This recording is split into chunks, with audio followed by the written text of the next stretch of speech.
O Livro dos Médiuns, ou Guia dos Médiuns e dos Evocadores, contendo o ensinamento especial dos Espíritos sobre a teoria de todos os gêneros de manifestações, os meios de comunicação com o mundo invisível, o desenvolvimento da mediunidade, as dificuldades e os escolhos que se podem encontrar na prática do Espiritismo.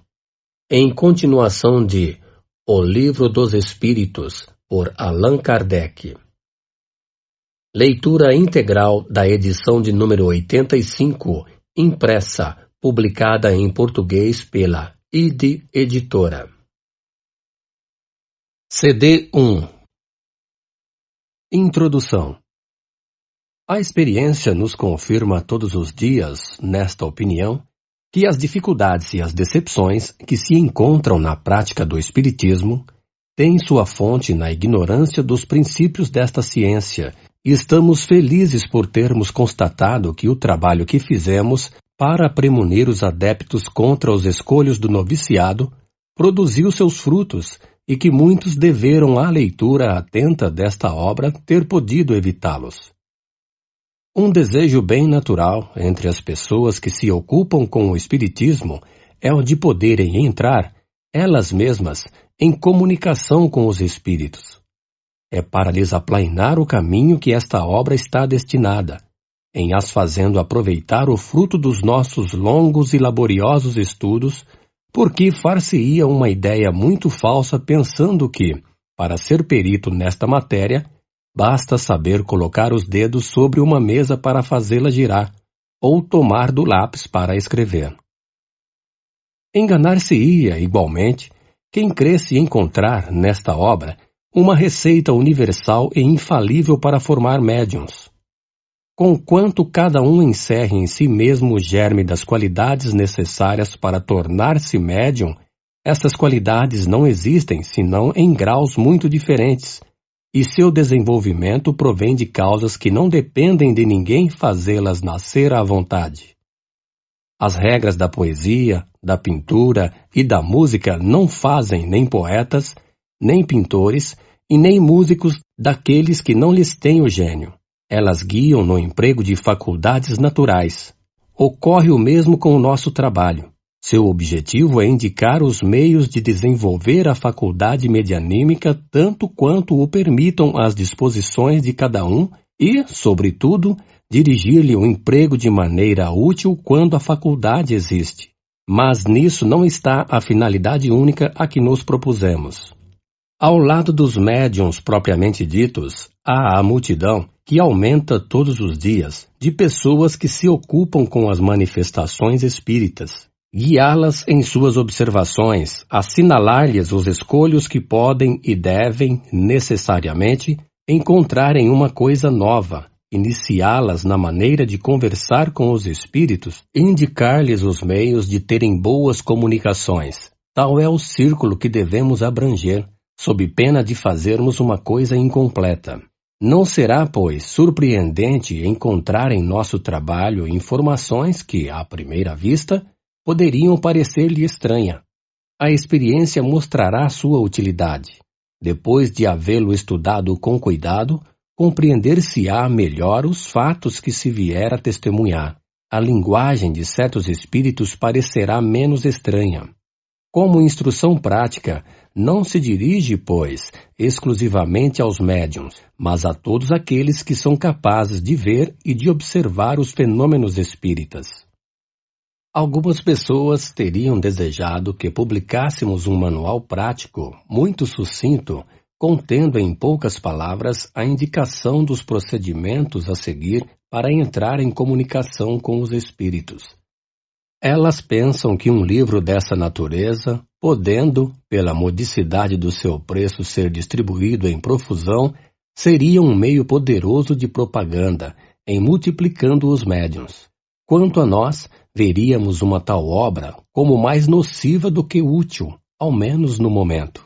A prática do Espiritismo está cercada de muitas dificuldades, e não está sempre isenta de inconvenientes que só um estudo sério e completo pode prevenir. Seria, pois, de temer que uma indicação muito sucinta provocasse experiências feitas com leviandade, e das quais se poderia ter motivo para arrependimento. Estas são coisas com as quais não é nem conveniente, nem prudente brincar, e creríamos prestar um mau serviço colocando-as à disposição do primeiro estouvado que encontrasse prazer em conversar com os mortos. Nós nos dirigimos às pessoas que veem no Espiritismo uma finalidade séria, que lhe compreendem toda a gravidade, e não fazem dele jogo de comunicações com o mundo invisível. Publicamos uma instrução prática com a finalidade de guiar os médiuns. Essa obra hoje está esgotada e, embora feita com um objetivo eminentemente grave e sério, não a reimprimiremos, porque não a achamos ainda bastante completa para esclarecer sobre todas as dificuldades que se podem encontrar. Nós a substituímos por esta, na qual reunimos todos os dados que uma longa experiência e um estudo consciencioso nos orientou para adquirir. Ela contribuirá, pelo menos o esperamos, para dar ao Espiritismo o caráter sério que é sua essência e para evitar de se ver nele um objeto de ocupação frívola e de divertimento.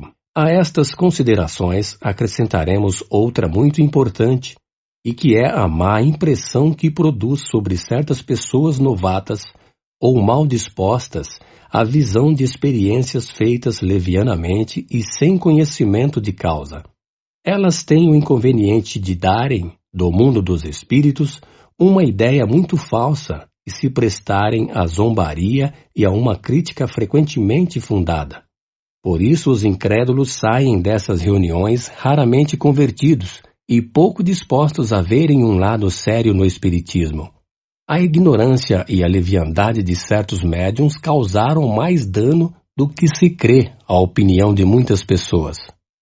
O Espiritismo fez grandes progressos desde alguns anos, mas fez imensos depois que entrou na senda filosófica, porque foi apreciado por pessoas esclarecidas. Hoje não é mais um espetáculo.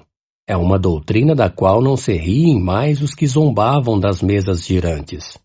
Em fazendo nossos esforços para conduzi-lo e mantê-lo nesse terreno, temos a convicção de conquistar-lhe mais partidários úteis do que em provocando, a torto e a direito, manifestações das quais se poderia abusar.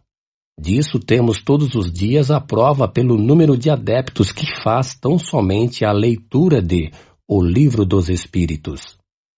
Após termos exposto em O Livro dos Espíritos a parte filosófica da ciência espírita, damos nesta obra a parte prática para uso daqueles que querem se ocupar das manifestações, seja para si mesmos, seja para se inteirarem dos fenômenos que podem ser chamados a ver.